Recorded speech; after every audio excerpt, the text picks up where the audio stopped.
A beer flood that destroyed buildings and killed 8 people sounds fake. It isn't. But first, subscribing would mean a great deal to me emotionally, and I'd like you to keep that in mind. This is London, October 17th, 1840. You're walking through St. Giles, a neighborhood so charming the locals call it a rookery, which is Victorian slang for absolutely do not go there after dark or possibly during the day.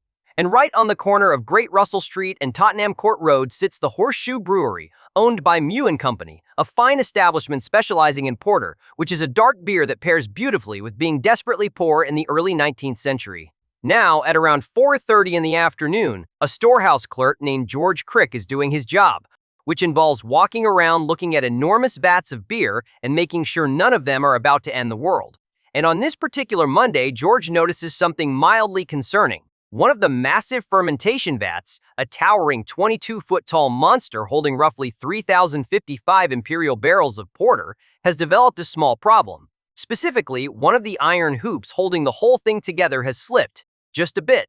George looks at it. The iron band looks back. George, demonstrating the kind of decision-making that would make health and safety inspectors weep a century later, writes it down and continues his day. An hour passes. The iron band does not improve. At around 5:30 p.m., the vat has had enough. The entire thing ruptures. And when I say ruptures, I mean it explodes with the enthusiasm of something that has been holding back between 128,000 and 323,000 imperial gallons of beer and would very much like to stop doing that now.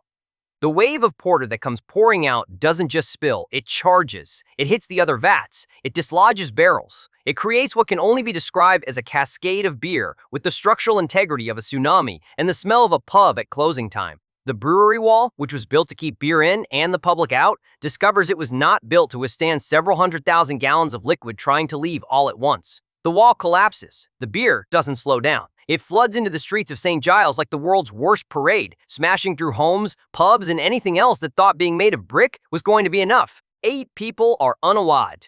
Let me tell you how. Eleanor Cooper, a teenage barmaid working at the Tavistock Arms pub, is crushed when the pub's wall gives up under the weight of the beer wave. 5 people attending a wake for a 2-year-old boy in a basement on New Street are drowned when the flood pours in. They were mourning 1 death. Then there were 6. The math here is unforgiving. 2 others are unalived in the surrounding chaos, though the records don't specify exactly how, which suggests even the coroner looked at the scene and thought, I don't have time to document every individual way this went wrong. And here's where it gets even more unhinged. People in the neighborhood, upon seeing a street full of free beer, did what any reasonable person in 1814 would do. They grabbed buckets, they grabbed pots, they grabbed hats if that's all they had. They scooped up the beer and drank it. There are reports, not officially confirmed but absolutely believed, of a 9th person unaliving themselves from alcohol poisoning after drinking flood beer. Imagine explaining that at the pearly gates. How did you go? Drowned. Oh, how terrible. In beer. I'm sorry, what? From the inside. The smell lingered for weeks. Entire streets reeked of stale porter. You couldn't escape it. You'd wake up, walk outside, and immediately be reminded that several thousand barrels of beer had recently redecorated your neighborhood. Now, they held an inquest, a proper legal inquest with a coroner and everything.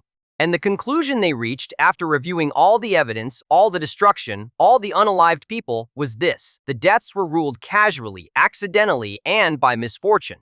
Also referred to as an act of God.